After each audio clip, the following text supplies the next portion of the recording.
So nagbigay para sa kampo ng SMB ng disappointment ang former NBA player na kanilang import na si Justin Patton. Matapos nitong bukod sa hindi pag-attend sa mga ensayo ng team, hindi pa ito naglaro kontra Magnolia na siyang inaasahan pala ng SMB na maglalaro na. So dahil sa hindi pagpapakita ni Justin Patton sa San Miguel Beermen, tinuturing maging SMB team manager na pagiging unprofessional ang ginawa nitong si Justin Patton. So sa naging laro nga ng San Miguel Beermen versus Magnolia, kitang-kita na malaki ang nawala sa San Miguel Beermen kung saan tinalo lang sila ng Magnolia sa malaking kalamangan. So dahil nga sa nangyari, balita ay talagang papalitan na itong si Justin Patton ng SMB. Batay nga sa nabasa natin naging pahayag ni SMB team manager, credit po I am now in contact with Benny and want to bring him in ASAP. So yun, speaking of Benny Boatwright, tila one call away talaga itong si Benny. Dahil nito lang sa pinaka-latest post nito sa kanyang IG, tila nasa Pilipinas na talaga ito. So goods ito para sa San Miguel Beermen lalo't kailangan nila ng import na gaya nitong si Benny. Matatandaang minsan nga rin pong nabigyan ni Benny Boatwright ng titulo ang SMB bilang 2023-24 PBA Commissioner's Cup Champion.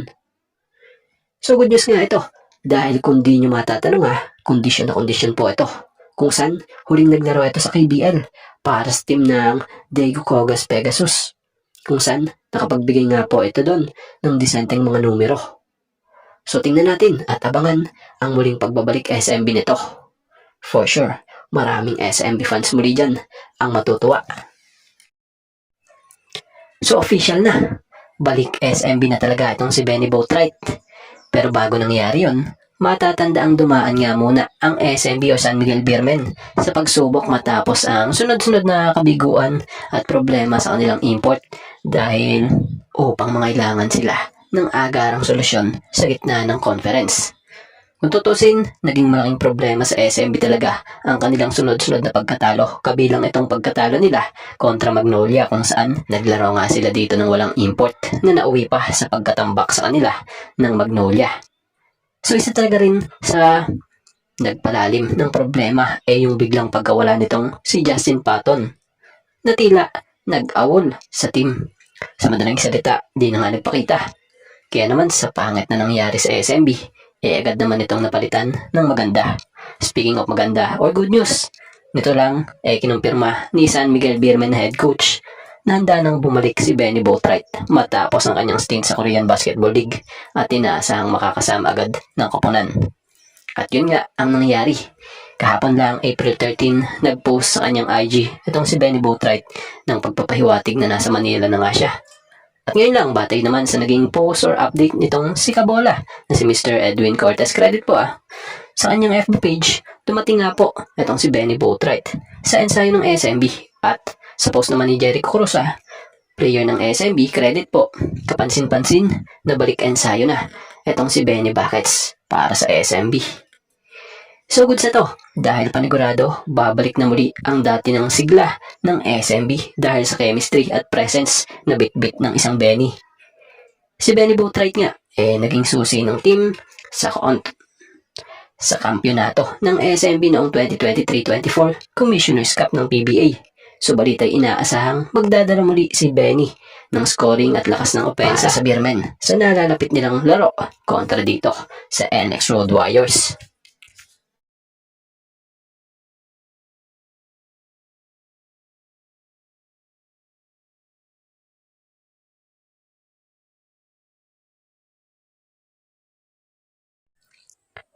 So sa isang interview nga ni Jalen Johnson at nabasa mula sa Fast Break, credit po and thank you, nagpahayag nga umano ng kahandaan ang kasalukuyang import ng Reynosa and Erasto Painters na si Jalen Johnson na kahandaan na maging bahagi ng Gilas Pilipinas bilang naturalized player kung mabibigyan ng pagkakataon sa hinaharap. Sa naging panayam nga rito, nabanggit ni Jalen na handa umano nitong tanggapin ang hamon sakali mating ang tamang oras. Ayon kay Jalen Johnson, if God wills it and the opportunity presents itself, for sure. So isa na din nga po sa dahilan kaya napag-usapan ito dahil na rin sa pagiging dominante nitong import dito sa PBA kung saan simula nga po nang naglaro ito sa PBA, kasalukuyan tuloy-tuloy nga ang winning streak ng Ross sa tulong ni Jalen Johnson. Kabilang na Kontra Converge kung saan nagtala nga po siya ng 35 points, 21 rebounds at all-around effort para panatilihing undefeated ang Ross. Sa ngayon, wala pang opisyal na hakbang ukol dito. Pero with his performance and willingness, malinaw na isa siya sa mga dapat bantayan para sa future ng Gilas. Pero sa opinion natin dito, okay na okay din naman ito. 6'9" forward na may maayos na ball handling. Siguro, kaya pa nitong bumaba hanggang sa small forward or wing gaya ng ginagawa ni Justin Brownlee. May maayos din naman itong shooting depensa at may tira pa sa labas. May mga nabasa pa nga tayo gaya rito Check. Versatile player. Check din. Itong can score. Check. Can fight in case may rumble uli. Kidding aside. Can dance. So marami ding nababasa tayong Andre Blatch 2.0 nga daw di umano ito. Pero tingnan na lang din natin banda-banda dyan. Alam naman natin dito sa bansa natin may katagalan din ang pag-naturalize ng isang manlalaro. Kung yung kay Benny Boatwright nga di ba? Hanggang ngayon, di pa tapos.